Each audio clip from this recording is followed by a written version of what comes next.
हूँ। ये बताएं, इजलास ये जो होना बड़ा ज़रूरी था, आज का ये बड़ा अहम इजलास है।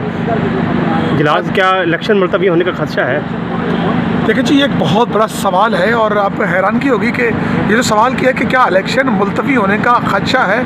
मैं किसी केस के सिलसिले में एक जज साहबा के सामने पेश हुआ तो मेरा अपना केस था, तो मैंने कहा कि इलेक्शन के बाद इसकी समाअत रख लें ताकि मैं भी फ्री हो जाऊँ और मसरूफियात है।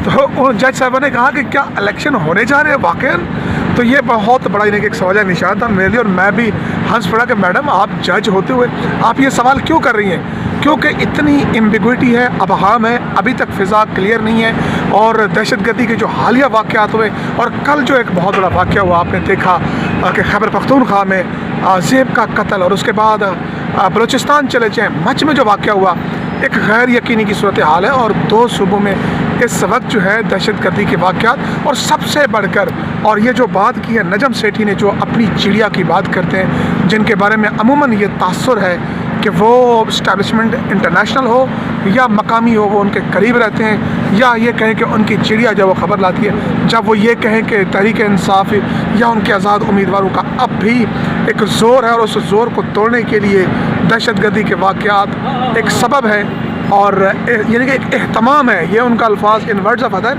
एहतमाम है कि इलेक्शन मुलतवी हो जाएंगे। तो फिर मुझसे पूछें या किसी और से पूछें या फिर ये इस इमारत के अंदर होने वाला उस रस्मी इजलास, तो बहरहाल अभी तक क्लैरिटी नहीं है। और मुझे नहीं समझ आ रही कि अभी तक इलेक्शन कैंपेन, हमने कई इलेक्शन 2008 का इलेक्शन हो, 13 का हो, 18 का हो, जब 4 से 5 इलेक्शन की एक गहमा गहमी होती है। इस वक्त 2 सियासी जमातें जो जलसे कर रही हैं, जिनमें एक नून लीग है और एक दूसरी पीपल्स पार्टी है, इसके अलावा किसी के लिए कोई मौका नहीं है। लेवल प्लेइंग फील्ड नाम की कोई चीज़, लेवल प्लेइंग छोड़िए, एक जमात के लिए तो फील्ड ही नहीं, उसका कोई कारकुन हो, उसका रहनुमा हो, वो सब गिरफ्तार कर लिए जाते हैं। तो बहरहाल इलेक्शन होने जा रहे हैं, लेकिन होते हैं नहीं होते, इलेक्शन मुलतवी होते हैं, या ये सूरत हाल इसी तरह अबहम में रख कर आखिरी दिन इलेक्शन कराए जाते हैं। इस पर कोई क्लैरिटी नहीं है। हम यहाँ पर मौजूद होते हैं, लेकिन जिससे सवाल करें उनको ख़ुद नहीं पता होता, तो इसलिए हम इस पर कोई क्वेश्चन नहीं कर सकते। आज का फिर इजलास क्यों बुलाया गया है? जब इलेक्शन 8 फरवरी को होने हैं, जब एक नोटिफिकेशन जारी हो चुका है, तो फिर इस इजलास का जो है सिक्योरिटी खदशात को पेश नज़र क्यों किया गया है? देखिए जी, सिक्योरिटी खदशात तो पैदा हो गए।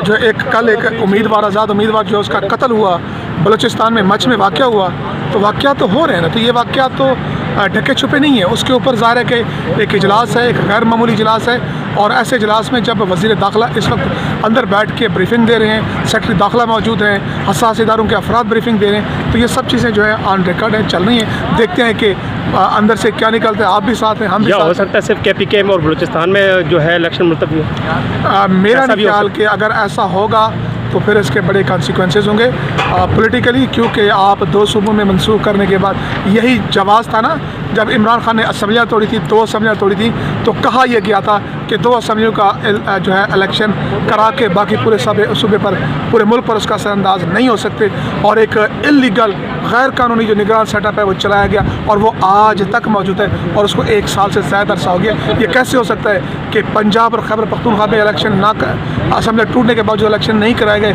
इसलिए नहीं कराए गए कि हम पूरे मुल्क में एक दफ़ा इलेक्शन कराएंगे, और अब जाकर आप सिक्योरिटी खदशात ज़ाहिर करके 2 सूबों में इलेक्शन करें। मुझे तो बाज़ाहिर कोई वजह नज़र नहीं आती।